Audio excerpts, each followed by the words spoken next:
ஆண்டோடைய வார்த்தை என்ன சொல்லுது தெரியுமா? நீங்கள் சர்ச்சுக்கு வரும்போது யார் மேலேயாவது உங்களுக்கு குறை இருக்குன்னு நினைவு கூர்ந்தா அங்கேயே ஸ்டாப் பண்ணிவிட்டு எங்கே போக சொன்னார்? அந்த யார் மேலே குறை இருக்கோ, யார் மேலே மனசில் பகை இருக்கோ அவங்ககிட்ட போய் நீ முன்பு ஒப்புரவாயி பின்பு வா. அப்போ இன்றைக்கி எத்தனை பேர் அதை நினைவு கூறுறோம்? அது நினைவு கூறுறதில்ல. தாமஸ் ராஜ் ஐயா ஒரு தடவை ஒரு பிரசங்கம் பண்ணுறது எனக்கு ரொம்ப ஆச்சரியமாக இருந்துச்சு. ரொம்ப டயர்டாகி அவர் மாதத்துக்கு ஒரு தடவை அவரை வளர்த்தெடுத்த சுந்தர ஐயாவை பார்க்குறதுக்கு திங்கக்கிழமை போயிடணுமா. திங்கக்கிழமை முழுசும் அவர்கிட்ட இருந்து பணிவிட செய்யணுமா. இது ஆவடியில் ஊழியம் ஆரம்பித்த பிறகும் அதை அவர் தொடர்ந்து செஞ்சுக்கிட்டே இருந்தாராம். ஆனால் மத்தியானம் அங்கே சாப்பிட மாட்டாராம். காலையில் ஆவடியிலேருந்து புரசைவாக்கத்துக்கு வந்துட்டு அவருக்கு எல்லா பணிவிடையும் செஞ்சுட்டு வீட்டுக்கு போவாராம். ஒரு நாள் 2:30-3 மணி ஆச்சாம். பசி, பயங்கரமான பசி. என்ன பசி? பயங்கரமான பசி. அப்போ பசியில் ரொம்ப துடிச்சு போனால் வீட்டில் 3 விசுவாசிங்க காத்துக்கிட்டு இருக்காங்க. சாப்பிட முடியுமா? சாப்பிட முடியும். சாப்பாடு கிடைக்குமா? முடியாது. அதோட அந்த விசுவாசிகள்கிட்ட பேசிக்கிட்டே இருக்கும்போது இவர் உட்காந்து மனைவிட்ட கண்ணை காமிச்சிக்கிட்டே இருக்காராம். ஏதாவது கொண்டு வா, ஏதாவது. என்ன லாங்குவேஜில் காமிச்சிக்கிட்டே இருந்தாலும் அந்த அம்மா என்ன செய்கிற மாதிரி இல்லையா? அசைகிற மாதிரியே இல்லையா? ஏதாவது கொண்டு வா, ஏதாவது கொண்டு வா, ஏதாவது. சரி, பசி போட்டு மனுஷனை கஷ்டப்படுத்துது. இந்த 3 பேர் வெளியே போகிறதுக்குள்ளே அடுத்த 3 பேர் உள்ளே வந்துட்டாங்களாம். ஏதோ ஆயிரக்கணக்கான விசுவாசிங்க உள்ள சபை. அப்போ எப்படி சாப்பிட்றது? அடுத்த 3 பேர் எந்திரிச்சு போகிறதுக்குள்ளே அடுத்த 3 பேர் வந்துட்டாங்களாம். இப்படியே இந்த போராட்டம் போய் கடைசியில் பசியே என்ன ஆயிடுச்சான்? பசியும் எப்போயாவது தானே வரும். பசியும் போயிடுச்சோம். எல்லாரும் போன பிறகு வாங்குன்னு வாங்கிட்டானோ, பயங்கரமாக திட்டானோ. என்ன இருக்குது கொண்டு வந்து வெயின்னு சொன்னாரான். அதோட கஞ்சியும் துவையும் இருந்துச்சான். குடிச்சிட்டு ஒன்றுமே பேசாமல் படுத்துட்டாரான்.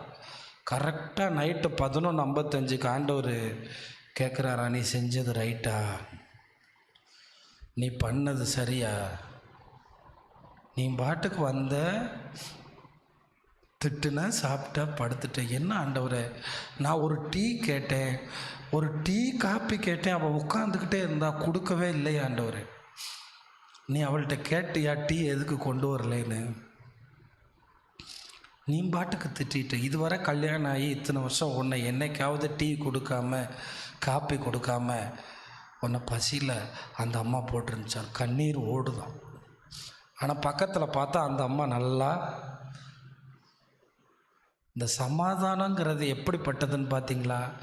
இங்கே ஒருத்தன் தூங்க முடியல, அங்கே ஒரு அம்மா நல்லா எந்திரிச்சு பக்கத்தில் போய் கையை பிடிச்சி சொன்னாரா, ஐ எம் சாரி, என்னை மன்னிச்சிரு.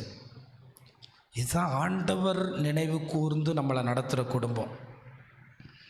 அந்த குடும்பத்தில் சண்டை போட்டுட்டு இரவு தூங்க முடியாது.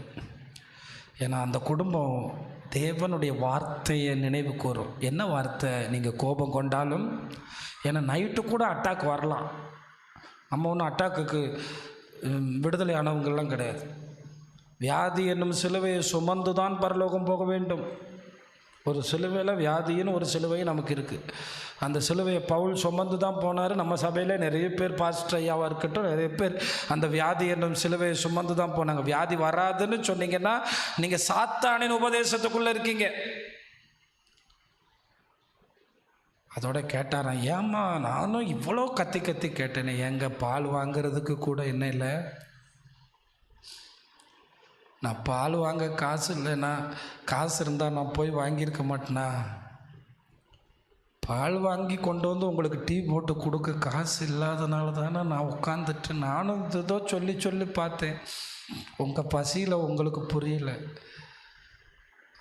அதுக்கப்புறம் சொன்னாரா, இனிமேல் எதுனாலும் நான் புரிஞ்சு நடந்துக்கிறேன்னு சொல்லி கை கொடுத்து 2 பேரும் நைட்டு ஜெபிச்சு 12 மணிக்கு தூங்குனாங்களாம். எத்தனை பேர் ஆண்டவருடைய வசனங்களை நினைவு கூர்ந்து வாழ்கிறீங்க? பகையோடு செய்கிற கொளுத்த கன்றி விருந்து, ஒரு பெரிய கறி விருந்து நம்ம வீட்டில் நடக்கும். 2 பேர் பேசிக்கிற மாட்டான்.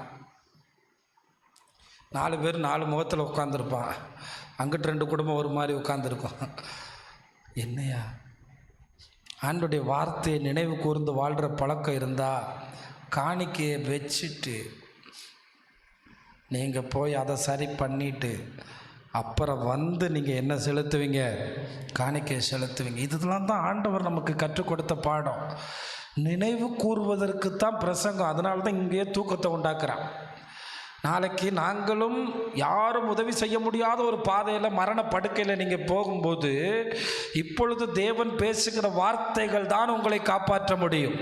வேறு எதுவுமே உங்களை காப்பாற்றாது.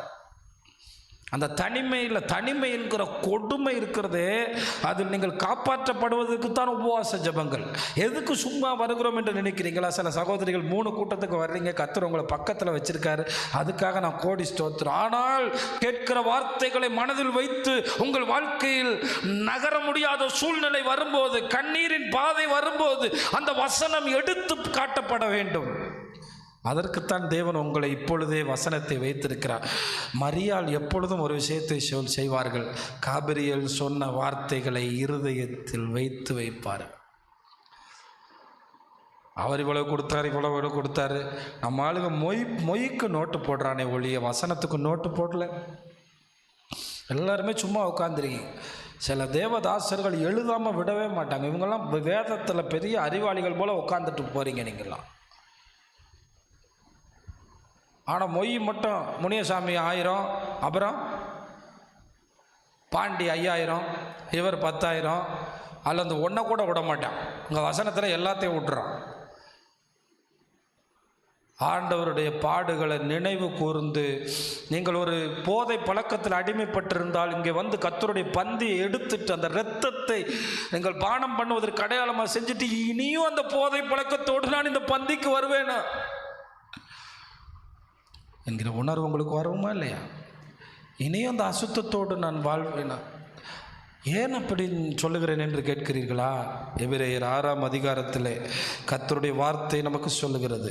எபிரேயர் 6ஆம் அதிகாரம். தேவனுடைய பந்தியில் பங்கெடுப்பது இல்லை பிரியமானவர்களே.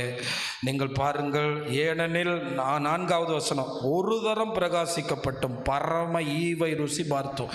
இவங்க யாராம்? பரலோகத்தையே ருசி பார்த்தவங்களாம். யார் இவங்க?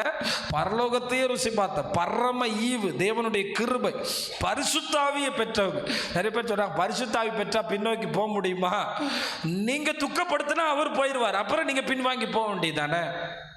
ஏன்னா அவர் மென்மையானவர். அவர் அடித்து எங்களை மாதிரி பரிசுத்தமாக கூட்டத்துக்கு வா, சீக்கிரம் வா, அப்படி இல்லை.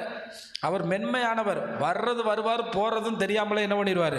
அதான் இங்கே சொல்லப்பட்டிருக்கு, பரிசுத்தாவியை பெற்று பரம ஈவ ருசி பார்த்து சபைக்கு வந்து ஞானஸ்தானம் எடுத்து தேவனுடைய நல்வார்த்தையும் இனி வரும் உலகத்தின் பலன்களையும் ருசி பார்த்தும் இவ்வளவு நன்மையை பெற்ற ஒரு விசுவாசி மறுதலித்து போனா என்ன போனா?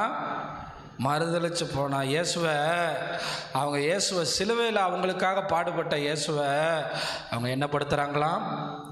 அவமானப்படுத்துகிறாங்க. அப்போ நான் நினைப்பேன், சில நேரம் எப்படி சர்ச்சில் பிறந்ததுலேருந்து உட்காந்துட்டு ஒரு புறஜாதி திருமணம் முடிக்கிறாங்க, ஒரு அந்நிய வேஷம் போடுறாங்க, இவங்களுக்கு குத்தாதா? அவங்களுக்கு குத்தாது. அவங்களுக்கு குத்தாது. அவங்களுக்கு வலிக்காதா? அவங்க ஏன் வலிக்காதுன்னா அவங்கள பிசாசு இந்த தன்மையிலிருந்து அவங்களை கெடுத்துறான். எந்த தன்மை? நினைவு கூறுகிற தன்மை, உணர்வு, நினைவு கூறுதல், இதெல்லாம் கர்த்தர் கொடுக்குற மிகப்பெரிய ஆசீர்வாதம். அந்த உணரும் போதே அப்படியே சொல்கிறான்ல, என் தகப்பன் வீட்டில் பூர்த்தியான சாப்பாடு, அது மட்டும் நினைக்கல அவன் அப்பா வீட்டுக்கு வர முடியாது. நான் ஆண்டவரை தேடின காலத்தில் எப்படி இருந்தேன், ஆண்டவருக்காக வாழ்ந்த காலத்தில் எவ்வளோ சந்தோஷமாக இருந்தேன். இன்னைக்கு உலகத்துக்குள்ளே போய் ஆண்டவரை மறுதலிச்சு நான் எல்லாத்தையும் இழந்துட்டேன். ஆண்டவருடைய வார்த்தை சொல்லுது, இவ்வளவு ஆசீர்வாதத்தை பெற்று ஒருத்தன் மறுதலிச்சு போறான்னா, பைபிளில் எங்கேயாவது கூடாத காரியம்னு போட்டிருக்கா? 90 வயசு அம்மாவை கர்ப்பிணி ஆக்குறது கூடும் காரியம், மலடிகளை பிள்ளைத்தாட்சி ஆக்குறது கூடும் காரியம். ஆனால் தேவனுடைய வார்த்தையை நினைவு கூற முடியாமல் மறுதலிச்சு போகிறவங்க, கர்த்தருடைய பந்தியை பெற்றுட்டு மறுதலிச்சு போகிறவங்க, ஞானஸ்தானம் எடுத்துட்டு மறுதலிச்சு போகிறவங்க, சபைக்குள்ளே வந்துட்டு தெய்வீக காரியங்களில் ஈடுபட்டுட்டு பிள்ளைகளை அந்நிய காரியத்தில் துணிகரமாக கட்டி கொடுக்கிறவர்கள், திரும்ப புதுப்பிப்பது கூடாத காரியம்.